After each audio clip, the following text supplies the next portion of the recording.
Minasan, konnichiwa for today's video. Tara, samahan nyo kaming pumunta sa mga sikat na ukay-ukay dito sa Japan. Launa ng tanghali ay nagbiyahe na kami papunta ng Matsumoto. Naghahanap kasi kami ng mga murang pang-ski na isusuot namin sa susunod na araw. Ito yung unang store na pinuntahan namin. Ang pangalan nga ng store na to ay Fukuyama Jack. Ito yung unang nadaanan namin, kaya ito yung unang pinuntahan namin. Magtitingin-tingin muna kami dito kung meron kaming mahanap na ka-size ni Kenshin. Pagpasok mo sa loob, ay ito yung mga makikita mo. Lahat ng mga ukay-ukay dito sa Japan, karamihan ng mga binibenta nila ay mga branded. Eto nga, at meron silang binibenta ditong mga pants na nagkakahalaga lang ng 300 yen. Sa bandang gilid, ito naman yung mga nakadisplay na sapatos na binibenta nila. Halos lahat ng mga yan ay goods pa. Ipapakita ko muna sa inyo itong aking outfit, mga B. Wala kaming nakita dun sa store na yun, kaya umalis na kami papunta ng Matsumoto. Matsumoto kasi ay nandun lahat yung mga store ng mga ukay-ukay. Sobrang ganda nga ng panahon ngayon, maaraw. Pero kahit na maaraw, sobrang lamig, mga B. Katapos ng 30 minutes na biyahe, ay nakarating na kami dito sa 2nd Street. Itong store na to ang isa sa pinakasikat na ukayan dito sa Japan. Halos buong Japan ata ay meron na silang store na 2nd Street. Para makamura at makatipid ay minsan dito kami bumibili ng mga gamit. Heto nga, tumitingin na ako ng mga gusto kong bilhin. Sa sobrang daming pagpipilian ay hindi ko na alam kung ano yung bibilhin ko. Grabe, bagsak presyo. Yung mga pang winter nila ngayon nasa 80% off. May bag din sila dito na nagkakahalaga ng 700 yen lang. Grabe, ang ganda pa nito. Kapag nagpunta ka dito sa store na to, hindi mo akalain talaga na yung mga binibenta nila ay mga second hand na lang. Galingan mo na lang sa pagtingin ng mga medyo okay pang mga gamit. Tapos eto, mga B, meron din sila ditong Coach na bag. May LV din silang binibenta dito, kaso medyo may kamahalan. Pero para sa akin, okay na yung mga presyo nila kahit medyo mahal kaysa naman bumili ng bago, diba? Ito naman yung gusto kong bilhin, jumper. Kaso nga lang nung sinukat ko ay medyo maluwang. Hindi ko na nga pala napakita sa inyo yung nabili ko. Habang nagsusukat ako ay tawag ng tawag yung asawa ko. Mamadali kasi siyang pumunta sa hard o kung saan mas maraming binibentang ukay-ukay. Halos magkakalapit lang lahat ng mga ukay-ukay store dito sa Japan. Ito na naman, mag-outfit check na naman tayo, mga B.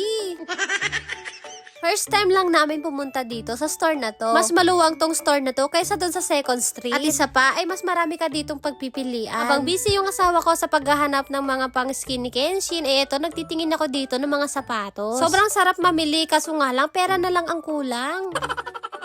Kahit sabihin nilang ukay-ukay to, compare sa ukay-ukay dyan sa Pilipinas, ay mas mahal yung ukay-ukay nila dito sa Japan. Sa Pilipinas, pwede kang bumili ng 5 pesos na short. Eto nga, mga B, ang mumura lang ng mga divider nila dito. Halos lahat ay magaganda pa at pwede pang pakinabangan. Yun nga lang, kapag bibili ka ata nito, kailangan meron kang sariling malaking sasakyan at doon mo isasakay. Hindi ko lang sigurado kung sa mga recycle shop ay meron silang home service. Yung sila mismo yung maghahatid ng mga malalaking gamit doon sa bahay nyo. Heto nga, at nagtitingin na naman ako dito ng mga salamin. Ang mumura kasi ng mga salamin nila dito. Ito nga, nasa 5,500 yen na lang kasing laki ng bintana. Ito naman yung mga sapatos nila. Grabe guys, ang gaganda ng mga boots nila. Halos lahat nga ng mga nakadisplay dyan ay hindi pa nagamit. Karamihan ng mga binibenta nila dito ay ang mumura at ang gaganda pa. Sobrang sarap talaga mag-shopping, lalong-lalo na kapag marami kang dalang pera. Ito naman leather boots. Grabe guys, ang mura lang nito. Nasa 550 yen na lang yung presyo niya. Kung sa peso, ang presyo niya ay nasa 200 pesos na lang. Ito nga, at namimili na kami ng mga gamit ni Kenshin pang ski. Halos lahat nga ng mga nabili namin ay mga gamit ng anak ko. Hindi ko na nga pala nabidyohan, mga B, yung mga nabili namin. Fast forward na nga tayo, mga B, bago kami umuwi, ay dumaan muna kami dito sa Matsumoto Castle. Kahit sobrang lamig, mga B, tiniis namin yun para lang makita tong Matsumoto Castle. Ang nagustuhan ko pa dito, bukod sa mga gandang ilaw na yan, ay sobrang nakaka-relax yung music nila.